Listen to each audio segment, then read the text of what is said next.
अब बात पश्चिमी यूपी की भी कर लेते हैं। अवध से इस तरफ आते हैं जहां निर्विरोध जीत के बाद बची तमाम सीटों पर आर पार की टक्कर है। भाजपा और सपा के बीच में ही है। हर उम्मीदवार का दावा है कि वोटर उसका ही दामन थामेंगे, उसके ही माथे पर विजय तिलक लगाएंगे। लेकिन चुनाव में ऊंट किस करवट बैठे ये कोई नहीं जानता। देखते हैं पश्चिमी यूपी की हॉट सीट की चुनावी बिसात कैसी है।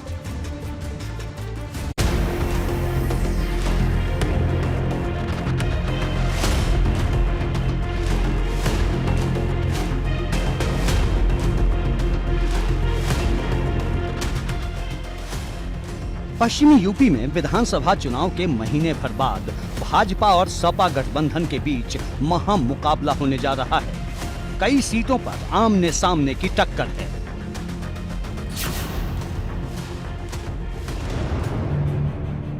पश्चिमी यूपी में मेरठ गाजियाबाद सीट का मुकाबला बेहद दिलचस्प है।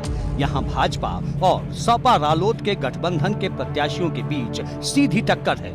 भाजपा की तरफ से धर्मेंद्र भारद्वाज मैदान में हैं, तो सपा रालोद की तरफ से सुनील रोहटा उन्हें चुनौती दे रहे हैं। जहाँ तक इस चुनाव की बात है तो मैं अभी हापुड़ के सारे ब्लॉक में ब्लॉक वाइज मैंने मीटिंग की है। 90% वोटर वहाँ पे आ रहा है। 10% वोटर होता है किसी का काम रह गया, घर पे कुछ काम है, कोई परेशानी है, वही वोटर नहीं आ रहा। मुझे लगता है कि हमारी 4250 या 60 वोटों का ये चुनाव है और हमें लगता है कि 3500-4 हज़ार वोट हमें मिलेंगी और दूसरा प्रत्याशी हमारे सामने नहीं टिक पाएगा। हमारे पास पर्याप्त इतनी वोट है कि भाजपा का प्रत्याशी शायद नज़दीक भी ना पहुंच पाए।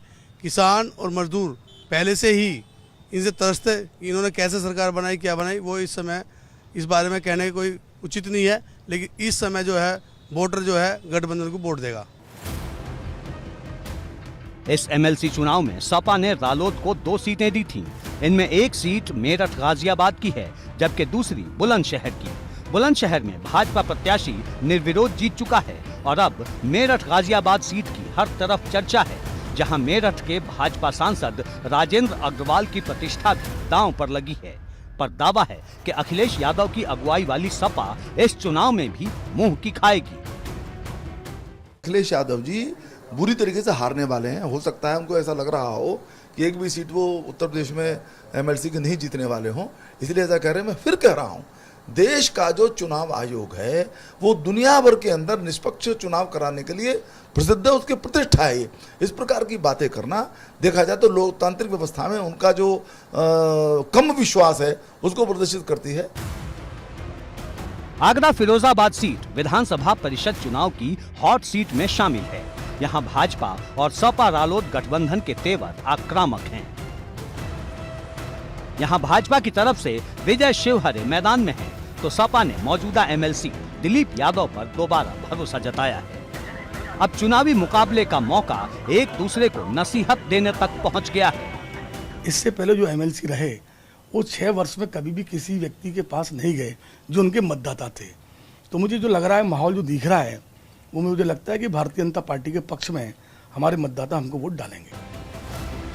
इटावा फर्रुखाबाद में कुल 1212 मतदाता प्रत्याशियों की किस्मत का फैसला करेंगे। प्रचार थमने के बाद यहां सुरक्षा सख्त कर दी गई है। ये सीट सपा और बसपा का गढ़ मानी जाती है। सैफई, जसवंत नगर, इटावा इसी सीट के तहत आते हैं और इस सीट को जीतने के लिए भाजपा ने अपने युवा मोर्चा के प्रदेश अध्यक्ष प्रांशु दत्त द्विवेदी को मैदान में उतारा है, जिनका मुकाबला सपा के हरीश कुमार सिंह से है। इसे लेकर यहाँ चुनावी तापमान आसमान पर है। 2/3 बहुमत के साथ भारतीय जनता पार्टी की सरकार को नागरिकों ने वापस भेजा है। पहली बार उत्तर प्रदेश के इतिहास में किसी मुख्यमंत्री के 5 साल के काम को देखते हुए वापस जनादेश दिया गया है। ये बहुत बड़े संदेश हैं। ये बयान नहीं है, ये जनता का संदेश है। तमाम सियासी बयानबाजियों के दौर के बाद अब मतदाताओं की बारी है, जो ये तय करेंगे कि उनका विधान पार्षद कौन होगा। एबीपी गंगा के लिए ब्यूरो रिपोर्ट।